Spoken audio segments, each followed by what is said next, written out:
Dominate F1 long enough, and you won't just battle rivals, you'll battle the rulebook itself. The moment one team gets too far ahead, the FIA steps in, rewriting regulations to level the playing field. But is it fairness, or is it just their way of stopping the unstoppable? Let's talk about every time F1 changed the rules to stop one team from winning. Formula 2. Regulations enforced in 1952. It was 1951, and Formula 1 was still in its infancy. The sport was young, raw, and dangerously fast. But there was already a problem. The competition was disappearing. At the end of the 1951 season, Alfa Romeo, Ferrari's biggest rival at the time, packed up and left. Their championship-winning 158 was too expensive to run, and the company simply didn't have the funds to keep up. That left Ferrari as the last powerhouse standing. Now Ferrari might have expected to coast through the next season uncontested. A free run at every race, zero competition, and an easy title. But the FIA wasn't about to let Formula 1 turn into a Ferrari-exclusive event. In a move straight out of desperation, the FIA didn't just tweak the rules. They scrapped Formula 1 entirely and switched to Formula 2 regulations. Smaller engines, simpler cars, all to stop Ferrari from running away with the championship. And did it work? Not even close. Ferrari adapted faster than anyone and still dominated, winning 6 of 7 races in 1952. Instead of leveling the playing field, the FIA's Grand Reset became the first of many failed attempts to stop a one-team monopoly. Ferrari just shrugged and kept winning anyway. Brabham fan car ban in 1978. By the late 1970s, Formula 1 was deep in the era of ground effect aerodynamics, a concept that basically turned race cars into vacuum cleaners glued to the track. Lotus had mastered this with their Type 79, and suddenly, every other team was desperately trying to play catch-up. But Brabham? They didn't just catch up, they built a car that sucked, literally. Enter the Brabham BT46B, better known as the fan car.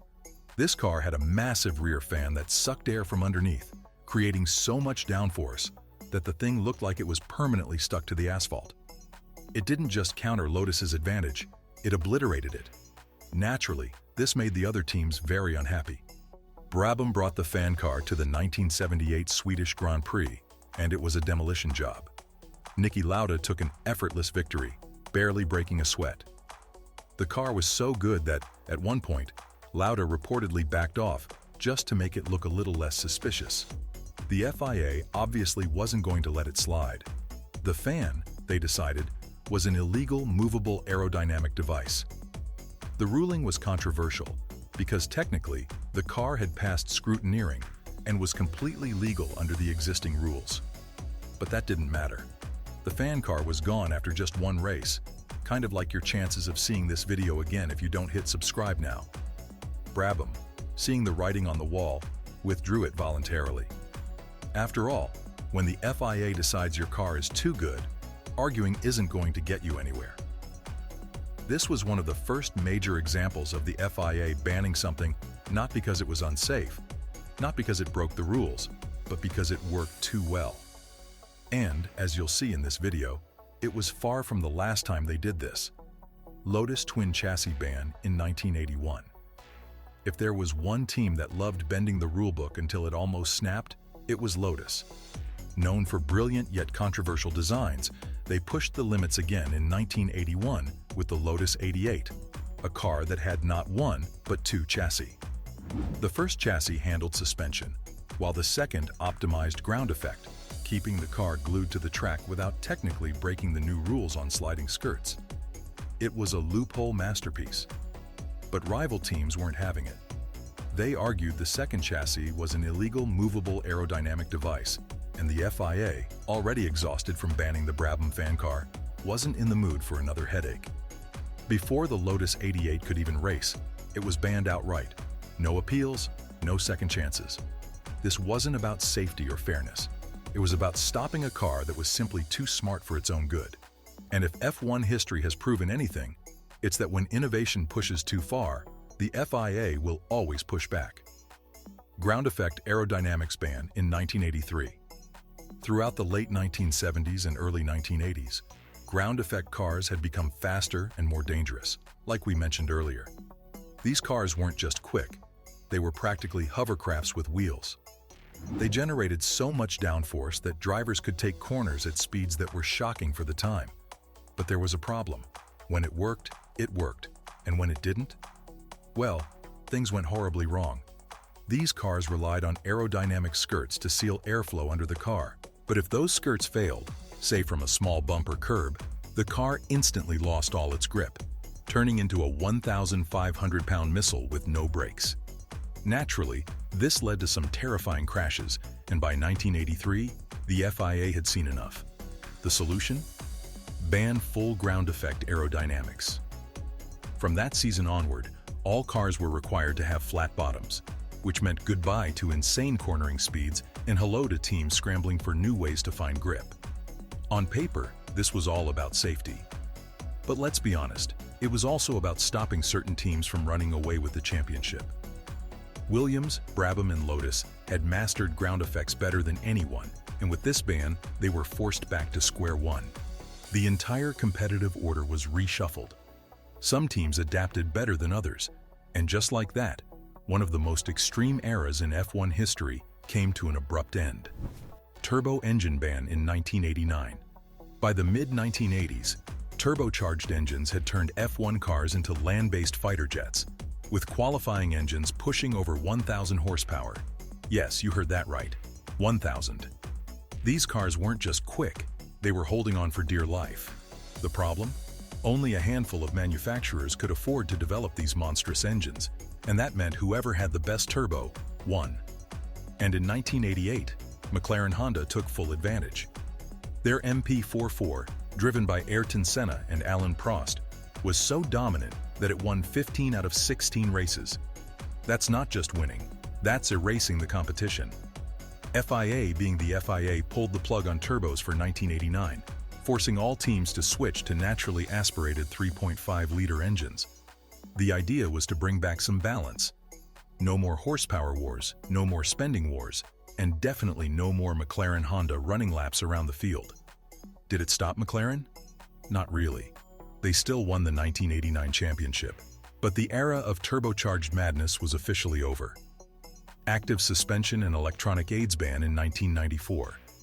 By the early 1990s, Formula One cars weren't just evolving, they were turning into technological masterpieces. With active suspension, traction control, and launch control, teams were integrating cutting-edge systems that made the cars smarter, smoother, and almost untouchable on the track. And no one did this better than Williams. Their FW14B and FW15C weren't just dominant, they were extremely ahead of their time. These cars could adjust their suspension in real time, optimize grip at every corner, and launch off the grid with pinpoint precision. Williams had turned brilliant engineering into a championship-winning machine. And then, in 1994, the FIA pulled the plug on all of it. The FIA wanted to put more control back in the hands of the drivers, making the cars harder to handle. But we all know that this was a direct hit on Williams. The timing couldn't have been worse. Williams had to redesign their 1994 car, the FW16, in a rush. And the result? It wasn't pretty. The car was twitchy, unpredictable, and incredibly difficult to drive. Even Ayrton Senna, one of the greatest drivers of all time, struggled to get comfortable with it. Meanwhile, Michael Schumacher and Benetton adapted quicker, taking full advantage of Williams's struggles. The balance of power in F1 had shifted overnight, not because one team had found an edge, but because the FIA had taken one away.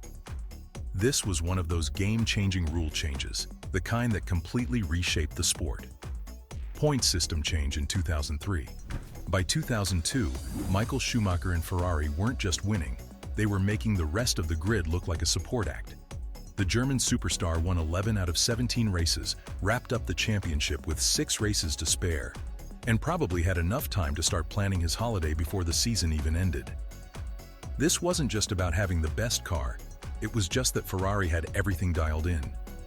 Schumacher was obviously the GOAT. The team's strategies were bulletproof, and the FIA's point system rewarded dominance. And that's when the alarm bells started ringing.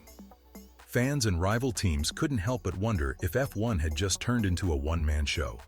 So, for 2003, the FIA decided to shake things up. They rewrote the point system, making it way harder for a single driver to run away with the title. Instead of the usual 10 points for a win and 6 for second place, they closed the gap to 10 and 8, which meant race winners wouldn't gain as much of an advantage over their closest rivals. They also extended points down to 8th place instead of 6th, making sure more teams had something to fight for. And guess what? It worked. For the first time in years, the championship went down to the final race, with Schumacher barely holding off Kimi Räikkönen to win by just 2 points. Ferrari still won, but this time, they actually had to work for it. Mid-race tire change ban in 2005. After barely being slowed by the 2003 point system change, Ferrari returned in 2004 and dominated like never before, winning 15 of 18 races. At one point, Schumacher's victory felt inevitable, no matter where he started. The FIA wasn't about to let that continue. Back then, F1 had multiple tire suppliers, Bridgestone, Michelin, and Goodyear, each with different performance characteristics. Ferrari's close partnership with Bridgestone gave them a huge edge, as the tires were designed specifically for them. So in 2005, the FIA struck back with a game-changing rule. Drivers had to complete an entire race on a single set of tires. No fresh rubber unless there was a puncture. And who suffered most? Ferrari and Bridgestone, of course. Michelin's tires, used by Renault, McLaren, and Williams, were built to last. Ferrari's depended on fresh rubber. With tire changes banned, Ferrari wasn't just fighting rivals. They were fighting physics. The result? One lucky win in the farcical 2005 US Grand Prix, while Renault and Alonso ran away with the titles. The rule vanished, but so did Ferrari's dominance. Mass damper ban in 2006. By 2005 and 2006, Renault was at the top. Fernando Alonso and his bright blue and yellow machine were making life miserable for the competition, winning back-to-back titles and finally putting an end to Ferrari and Schumacher's reign. But Renault wasn't just winning because of Alonso's raw talent, they had a secret weapon. Enter the mass damper system, which was a device installed in the car's nose that acted like an anti-bounce mechanism, keeping the car stable over bumps, improving grip, and making the car ridiculously consistent across all circuits. In a sport where millimeters of movement can cost you tenths of a second, Renault had found a way to make their car smooth as butter while everyone else was fighting bumps and curbs. By mid-2006, frustration peaked. Ferrari, desperate to catch Alonso, complained, and the FIA, never one to let things get too one-sided, suddenly banned mass dampers, calling them movable aerodynamic devices. Funny, since they'd been legal all along. Renault was forced to ditch them, and their performance dipped instantly. Ferrari got what they wanted, making the title fight way closer than it should have been. Alonso and Renault still clinched the championship, but the FIA's mid-season rule change nearly flipped the script. Double diffuser loophole closed in 2011. At the end of 2008, Honda pulled the plug on their F1 team, leaving their staff, engineers, and a fully developed but untested 2009 car with nowhere to go. Enter Ross Brawn, a mastermind in F1 engineering, who bought the team for pocket change and got to work. His secret weapon was the double diffuser. Now, a diffuser might sound like an air freshener, but in F1, it's crucial for aerodynamics. Brawn GP found a loophole in the 2009 regulations, designing a diffuser that generated significantly more downforce without breaking any actual rules. The result? They had a rocket ship. Jenson Button won 6 of the first 7 races, and by the time rivals caught on, the championship was locked. Naturally, teams protested, claiming the double diffuser wasn't in the spirit of the rules. F1 code for, "We didn't think of it first." The FIA allowed it for 2009, but after Brawn GP dominated, they banned it for 2011. By then, Brawn had become Mercedes, laying the groundwork for an F1 empire. The double diffuser? A one-time golden ticket, shut down the moment it worked too well. Just another clever loophole buried the second it disrupted the establishment. F-duct ban in 2010. In 2010, McLaren introduced one of the most brilliantly simple yet ridiculously effective innovations in F1 history, the F-duct. Now, what was the F-duct? It was essentially a way for drivers to manually control airflow and reduce drag on straights, giving them a huge boost in top speed. And the best part? It was completely legal. The system worked by having the driver physically block an airflow channel with their knee or hand, redirecting air and stalling the rear wing. Less drag, more speed, free lap time. Naturally, the rest of the grid went into panic mode. Teams scrambled to copy McLaren's idea, but not everyone could get it working as smoothly. And if there's one thing F1 loves, it's innovations that only benefit one or two teams. So before anyone could truly master it, the FIA stepped in and banned it for 2011. Instead, they introduced a controlled alternative, and thus, the drag reduction system, or DRS, was born, which gave every driver a speed boost, but only at designated activation zones. The message was clear: no more hidden aerodynamic tricks. If you're going to go faster, it has to be on our terms. Exhaust-blown diffuser ban in 2012. If there was one team that mastered the art of making their car stick to the track like glue, it was Red Bull. And if there was one engineer who could find speed in places no one else even looked, it was Adrian Newey. His masterstroke? The blown diffuser. Now this wasn't just any old diffuser. Red Bull found a way to channel exhaust gases directly toward the rear diffuser, even when drivers weren't on the throttle. This meant more downforce, more grip, and a car that basically handled like it was on rails, whether it was accelerating or not. Red Bull's cars became untouchable. Then, the usual happened: rival teams started fuming. The FIA initially tried to clamp down mid-season in 2011, but after major pushback, they delayed the full ban until 2012. By then, Red Bull had already won another championship, but the rule change forced them to redesign their car. Frick's suspension ban in 2014. By 2014, Formula One had entered the turbo-hybrid era, and with it came a new king of the grid, Mercedes. The Silver Arrows weren't just winning, they were disappearing down the road before anyone else even made it out of Turn 1. Their power unit was a masterpiece, their aerodynamics were on point, but there was one clever innovation that really helped them dominate: the Frick, which stood for Front and Rear Interconnected Suspension. Now, what did Frick do? In simple terms, it was like a built-in leveler for the car, keeping it perfectly balanced in corners and over bumps, which meant better stability, better tire management, and most importantly, free lap time. Rival teams hate free lap time, and Mercedes had plenty. As they dominated 2014, the FIA stepped in, banning Frick mid-season as a movable aerodynamic device. Classic FIA move. Teams scrambled to comply, but Mercedes was too far ahead. The ban barely slowed them down. They still cruised to both championships with ease. But the message was clear. The FIA was already looking for ways to keep Mercedes in check.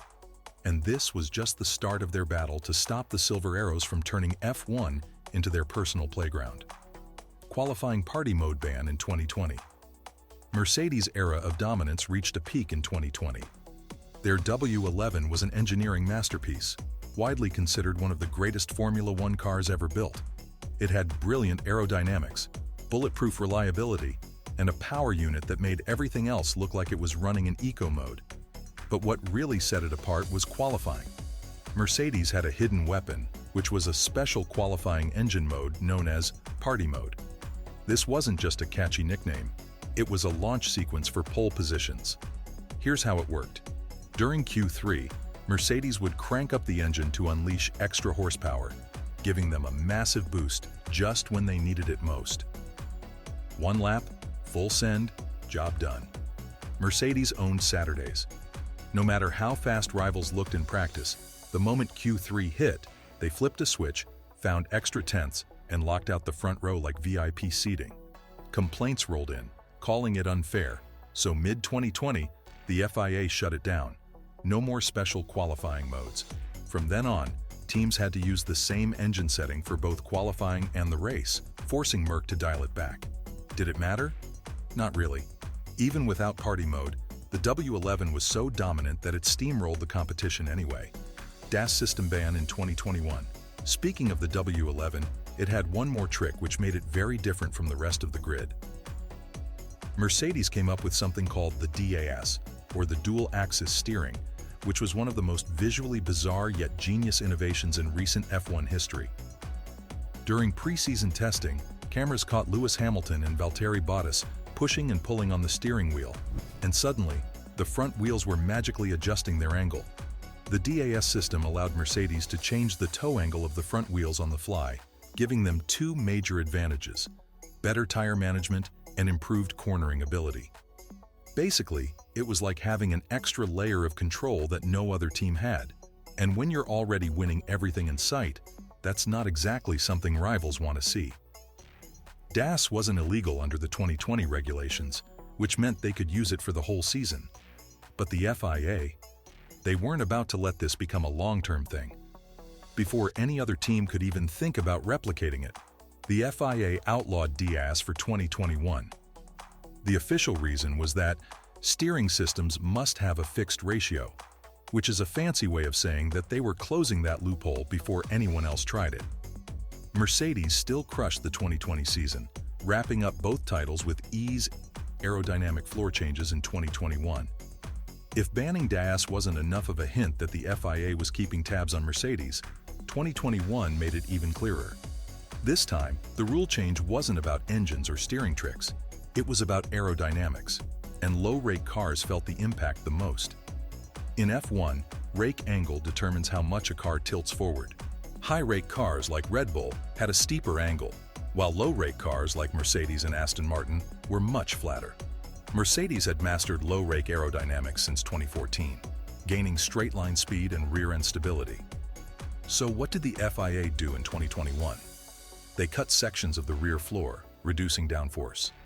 In theory, this affected everyone, but in reality, low-rake cars took the biggest hit. Mercedes instantly struggled. Their once stable rear end became unpredictable, especially in high-speed corners. Red Bull, on the other hand, barely felt the impact, allowing them to hit the ground running, while Mercedes scrambled to adapt. For the first time in years, Red Bull was in the title fight. Max Verstappen and Lewis Hamilton battled all season, leading to a dramatic Abu Dhabi finale. A controversial last-lap restart, one bold move, and Max clinched his first world championship. Mercedes kept the constructors' title, but their dominance had finally been broken. Introduction of the budget cap in 2021. For decades, Formula One was a spending war. The top teams, Ferrari, Mercedes, and Red Bull, had deep pockets, and with no limits on how much they could spend, they poured hundreds of millions into car development. More money meant better engineers, more wind tunnel time, and faster upgrades, while smaller teams were left fighting for scraps. But in 2021, F1 decided to level the playing field with a budget cap of $145 million per season. For teams like Mercedes and Ferrari, used to spending over $400 million, this was a huge adjustment. Suddenly, they had to prioritize upgrades, cut costs, and spend wisely. No more throwing cash at every little problem. Meanwhile, smaller teams like Haas and Williams finally had a chance to compete without being outspent into oblivion. The goal was simple: force teams to be efficient, not just rich. No more buying championships. Now, it was about maximizing every dollar. Of course, not everyone adapted easily, and as we'd later find out, some teams found creative ways to work around the rules. Complete regulation overhaul in 2022. After years of small tweaks and mid-season bans, the FIA finally went all in. 2022 brought a complete reset of Formula One's technical regulations. This wasn't just a minor adjustment, it was a full-scale revolution.